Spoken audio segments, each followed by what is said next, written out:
made a liminal horror game similar to Exit 8. The only challenge is, I only have 1 week to make it. To make this game, I first need to choose an engine. Now I could use Unity, as I have over 5 years of experience in that engine. But the only problem is, I can't really make the game look good like most liminal horror games are. So my second option is Unreal Engine, but I don't have much experience in it, as all I've done in that engine was last week's horror game. And that turned out like crap. So, Unreal Engine it is, yay! So to start off, I made a small level. My idea for this was that you're trapped in a small store, and the only way to escape is finding anomalies, like Exit 8 but without the store. So immediately I got to work designing a small store. This turned out okay, but I ended up making it look a lot better anyways, so don't worry about it now. Next I needed to figure out a way to make the anomaly system. So if you've never played Exit 8 before, or are unaware of what it is, then to sum it up real quick, you're trapped in a subway station, and if you see things called anomalies, which are things that change in the level, like a door being open when it isn't supposed to, or the eyes moving on a poster. Then you have to run down one end of a hallway, and if there isn't one, then you have to run down another. If you get this right 8 times in a row, you can escape and win, but if you get it wrong once, then your score gets set back to 0 and you have to do it all over again. Okay, now that I explained that and it's now out of the way, I needed to make this system. So to make it, I used something called a level blueprint. A blueprint is a way of writing code visually and makes things a lot easier. So a level blueprint is just a blueprint that controls the level. In this level blueprint, I made a small system where I just got an array from an actor I made called Anomaly actor. And once I picked it from an array using a random int node, I set that actor to be visible. This way, I could set this actor around everywhere and set it to a different mesh for it. So one place could be an apple that wasn't there before, or a dead body. You didn't see that.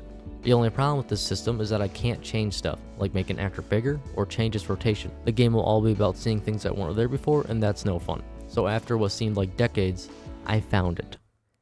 The switch by int node. The switch by int node basically calls a function on whatever integer it's set to. So if my integer is set to 1, it will fire off code from the 1 and so forth. Now this was super useful because I could get a random integer node and set that integer for the switch node, allowing me to get a random anomaly and to do cool things with this. For example, I made one anomaly, pool a room with blood. This is one of the many things I can now do with this system. So now that I had that anomaly system done, I started to add sounds. Now adding sounds wasn't too hard. All I had to do was find sounds off freesound.org and trigger an event to play these sounds. So for footsteps, I just got the move function of the player and made it play the footstep sounds. Pretty simple stuff. In addition to the footstep sounds, I made a cool freezer sound and just made that the background noise. At first I made the background noise the buzz of lights, but that made you just go crazy, so I changed it to the freezer sounds. I also made new footstep sounds for when the room fills with blood to little splashes so it doesn't sound all like clickety-clackety when you're stepping in water. Or blood in this case. Once the sound and the anomalies were done, I started polish. I'm not going to go over all the stuff I did for polish, but here are the basics. First, I added head bob and make it look way better. Here's a comparison.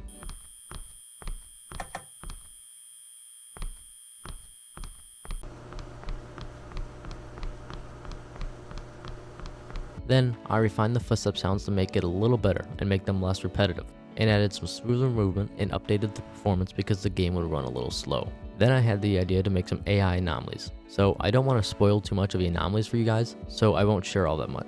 But what I will share is this little clown dude that will chase you around. So if you hear any creepy laughs, make sure to run down the other anomaly exit. Otherwise, you're dead. You're gone. After I added some anomalies, I decided to make the store bigger. I had like 2 days left, so why not?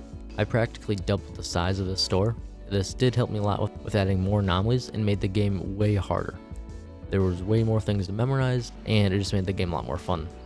Now I don't want to spoil the game too much, so I'm going to shut up. But make sure to try the game on itch, the link will be down below. Oh yeah, maybe we can get some people to play this game, like Queso. Hold up, let me grab oh man, this thing's heavy, okay. Never mind, I can't grab it. Never mind. Screw it. Never mind. If you like this video, then make sure to subscribe and join the Discord. It helps me out a ton.